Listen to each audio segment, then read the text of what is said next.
Part 2 മലയാളത്തിൻ്റെ. അപ്പോൾ chapter വരുമ്പോഴത്തേക്ക് വീട് കെട്ടണം ടിയാട്ടിയ. വീട് കെട്ടണം ടിയാട്ടിയ, പുല്ല് വെട്ടണം ടിയാട്ടിയ, തൂണു നാട്ടണം ടിയാട്ടിയ, മൊന്തായം കെട്ടണം ടിയാട്ടിയ, മണ്ണു കിളയ്ക്കണം ടിയാട്ടിയ, മണ്ണു കുഴയ്ക്കണം ടിയാട്ടിയ, തറ ഒരുക്കണം ടിയാട്ടിയ, ചുമര് കെട്ടണം ടിയാട്ടിയ. അപ്പൊ നമ്മള് 3 ലൈനാണ് ഫില്ല് ചെയ്ത് കൊടുക്കാം. അപ്പൊ ഇതിൽ എഴുതിയിരിക്കുന്നത് ചുമര് തേക്കണം ടിയാട്ടിയ, മേൽക്കൂര കെട്ടണം ടിയാട്ടിയ, വാതിൽ വെക്കണം ടിയാട്ടിയ. അപ്പം ഇതൊരു വീട് നിർമ്മാണത്തിനെ കുറിച്ചിട്ട് ഉള്ള കാര്യങ്ങൾ ഇതിൽ ഈ ചാപ്റ്ററിൽ ഉൾപ്പെടുത്തിയിട്ടുള്ളത്. നമുക്ക് ഈ പേജ് നോക്കാം. കേക്ക് കൊണ്ടൊരു വീട്. പാറിപ്പറക്കുമ്പോൾ പൂങ്കിളി ആ കാഴ്ച കണ്ടു. ഭംഗിയുള്ളൊരു വീട്, മുറ്റം നിറയെ മഞ്ചാടി മണികൾ, ചുറ്റും പാറി കളിക്കുന്ന മിന്നാമിന്നി ദീപങ്ങൾ, ജനാലകളും വാതിലുകളും അലങ്കരിച്ചിട്ടുണ്ട്. ഇവിടെ എന്താ വിശേഷം? പൂങ്കിളി ചോദിച്ചു. ഇന്നെന്റെ പിറന്നാളാ, വീട് പറഞ്ഞു. നിനക്ക് ഹൃദയം നിറഞ്ഞ പിറന്നാൾ ആശംസകൾ. താങ്ക്സ്. ആട്ടവും പാട്ടും എല്ലാം ഉണ്ട്. പൂങ്കിളിയെ, നീയും പങ്കുചേരണോ? തീർച്ചയായും. അപ്പം ഇതിലൊരു വീടിന്റെ കാര്യമാണ് പറഞ്ഞിരിക്കുന്നത്. അപ്പൊ അതെന്ത് വീടാന്ന് ചോദിച്ചാൽ കേക്ക് കൊണ്ടൊരു വീട്. നമുക്ക് അതിലോട്ട് നോക്കാം. അടുത്ത പേജിൽ എന്തുവാ?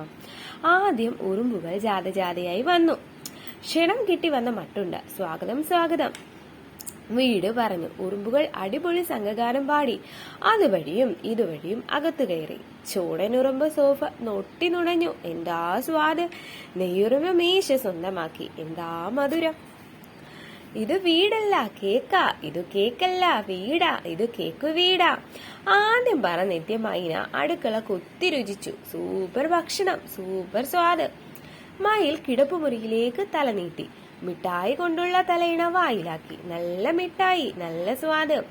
എന്നിട്ട് മനോഹരമായി നൃത്തം വെച്ചു. കണ്ടവർക്കെല്ലാം. അപ്പൊ ഇവിടെ ഫില്ല് ചെയ്ത് കൊടുക്കണം. ബ്രാക്കറ്റിൽ ആനന്ദം, ദുഃഖം, നിരാശ, വെറുപ്പ്. അപ്പൊ ഇതിൽ ഹാപ്പി ആയിട്ടുള്ള മൊമെന്റ്സ്. അപ്പൊ നമ്മൾ ഇവിടെ എന്താ എഴുതുന്നേ? ആനന്ദം. നമുക്ക് അടുത്ത പേജ് നോക്കാം. മുന്നിലൂടെ നായ വന്നു, പിന്നിലൂടെ പൂച്ച വന്നു. പിൻഭാഗത്തു നിന്നും പൂച്ച തിന്നു തുടങ്ങി. ഹായ് പഞ്ചാര മധുരം. അപ്പൊ ഇവിടെ ഫില്ല് ചെയ്യാനുണ്ട്. അപ്പൊ ഹായ് പൂച്ച പറഞ്ഞ പഞ്ചാര മധുരം അവിടെ എഴുതണം. പിന്നെ ഇവിടെ എന്തുവാ? മുൻഭാഗത്തു നിന്നും നായ തിന്നു തുടങ്ങി. ഹായ് തേൻ മധുരം. അപ്പൊ ഇവിടെ ഫില്ല് ചെയ്യാൻ ഹായ് തേൻ മധുരം.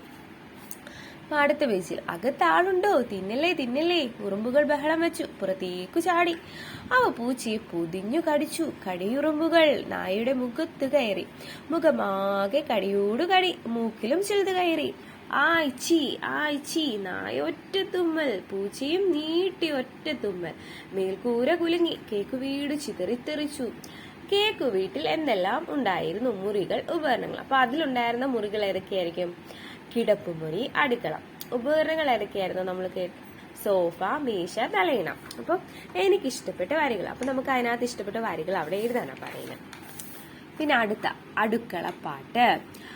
അടുക്കി വെക്കിടം അടുക്കള, ഒതുക്കി വെക്കിടം അടുക്കള, അരച്ചിട്ടും പിന്നെ ചതച്ചിട്ടും വറുത്തിട്ടും പിന്നെ പൊടിച്ചിട്ടും കലക്കിയും പിന്നെ കുറുക്കിയും തിളപ്പിച്ചും പിന്നെ ആറ്റിയും കഴുകിയും പിന്നെ തുടച്ചും അടുപ്പമുള്ളവരാകുവാൻ നമ്മൾ അടുക്കള പണി ചെയ്യണം. അടുക്കി വെക്കണം അടുക്കള, നമ്മൾ ഒതുക്കി വെക്കണം അടുക്കള. അപ്പൊ ഇതിൽ കണ്ടില്ലേ, എല്ലാം അമ്മ ജോലി ചെയ്യുന്നു, അച്ഛൻ ജോലി ചെയ്യുന്നു, പിന്നെ ഇവിടെ ഉണ്ടാവും കുട്ടി ജോലി ചെയ്യുന്നു. അപ്പൊ ഇത് നമ്മൾ എന്താ പറയുന്നതെന്ന് വെച്ചാൽ ഇതില് നമ്മൾ അടുക്കളപ്പണി ചെയ്യുന്ന കാര്യങ്ങളെ കുറിച്ച്. പിന്നെ ഇതിൽ പറയുന്നത് എന്തെല്ലാമാണ് അടുക്കള ജോലികൾ ആർക്കൊക്കെ ചെയ്യാൻ പറ്റും, ടിക്കിടൂന്ന് പറയാം. അപ്പൊ നമ്മൾ രണ്ടെണ്ണം ഇതിൽ കൊടുത്തിട്ടുണ്ട്, അടുക്കള ജോലികൾ, പിന്നെ അച്ഛൻ, അമ്മ, ഞാൻ. അപ്പൊ ഇതില് ഈ ജോലികളൊക്കെ ആർക്കൊക്കെ ചെയ്യാൻ പറ്റുമെന്ന്. അപ്പൊ പാത്രം കഴുകൽ, നിലം തുടക്കലൊക്കെ എല്ലാവർക്കും ചെയ്യാൻ പറ്റുന്ന കാര്യങ്ങളാണ്, കുട്ടികൾക്കും ചെയ്യാൻ പറ്റും. പക്ഷേ പിന്നെ ബാക്കിയൊക്കെ ഉള്ളത് അച്ഛനും അമ്മയ്ക്ക് കൂടുതൽ ചെയ്യാൻ പറ്റുന്നത്. ചോറും കറിയും വെക്കൽ, അരി അരയ്ക്കൽ, ദോശ ചുടൽ, പച്ചക്കറി കഴുകൽ, കറിക്കരിയൽ അച്ഛനും അമ്മയ്ക്കും ചെയ്യാൻ പറ്റും. പക്ഷെ നമ്മൾ കൂടുതലും നമ്മുടെ വീട്ടിൽ അമ്മമാരുള്ളത് കൊണ്ട് അമ്മമാരാ ചെയ്യുന്നത്. പിന്നെ അടുത്ത പേജില് പിറന്നാൾ മധുരം. തെയ്ത തെയ്തക തിന്താര തിന്തക തിന്തക തെയ്താര വീടേ നിന്റെ പിറന്നാളിന് കൂടെയുള്ളവരാരെല്ലാം മിഠായി പൊതിക്കിട്ടഴിയുമ്പോൾ കൈനീട്ടുന്നവരാരെല്ലാം വീട്ടിലുള്ളവരല്ലോ വീടിൻ കൂട്ടുകാരായി മാറുന്നു അച്ഛനമ്മ അനിയത്തി ചേട്ടനനിയൻ ചേട്ടത്തി പല്ലില്ലാത്തൊരു മുത്തശ്ശി മിഠായിക്കായി കൈനീട്ടുന്നു. അപ്പൊ ഇതൊരു പിറന്നാളിനെ പറ്റിയിട്ടുള്ളൊരു പാട്ടാണ്. അപ്പൊ പിന്നെ വീട്ടിൽ എത്ര ആരൊക്കെ ഉണ്ട് എന്നൊക്കെ ഉള്ളത് ഇതിൽ പറയുന്നുണ്ടല്ലോ. അപ്പൊ അതൊക്കെ മനസ്സിലാക്കാനായിട്ടുള്ള ഒരു കവിത നമുക്ക് അടുത്ത് വെച്ച് നോക്കാം. എന്റെ വീട്ടിലുള്ളവർ ചിത്രം വരയ്ക്കാം. കണ്ടോ, ഇതില് നമ്മള് ആരൊക്കെ നമ്മുടെ വീട്ടിൽ അച്ഛനുണ്ടെങ്കിൽ അച്ഛന്റെ പടം വരയ്ക്കുക, അമ്മയുണ്ടെങ്കിൽ അമ്മയുടെ പട, അനിയനോ ചേട്ടനോ ചേച്ചിയോ അനിയത്തിയോ ഒക്കെ ഉണ്ടെങ്കിൽ അവരുടെ പടം, പിന്നെ ഓരോരുത്തരെയും പരിചയപ്പെടുത്താം. നിങ്ങളെ കുറിച്ച് എഴുതാനാ പറയുന്നത്. അപ്പൊ എന്റെ പേര് എന്താന്ന് വെച്ചാൽ അത് എഴുതുക. പിന്നെ ഞാൻ 1ാം ക്ലാസ്സിലാണ് ഇവിടെ പഠിക്കുന്നത് എന്ന് എഴുതുക. പിന്നെ എന്റെ വീട്ടിൽ അച്ഛനുണ്ടോ അമ്മയുണ്ടോ ആരൊക്കെ ഉണ്ട് അതൊക്കെ എഴുതുക. പിന്നെ അമ്മയ്ക്ക് ജോലി ഉണ്ടെങ്കിൽ അത് എഴുതുക, അച്ഛന് ജോലി എഴുതുക. അത്രയൊക്കെ ഈ പേജിൽ എഴുതിയാൽ മതി. പിന്നെ ഇത് പറഞ്ഞു കളിക്കാം എഴുതാം. വീട്ടിൽ എന്തെല്ലാം ഉപകരണങ്ങൾ. അപ്പൊ വെച്ചിട്ടുള്ള ഉപകരണങ്ങൾ ഏതൊക്കെയാ?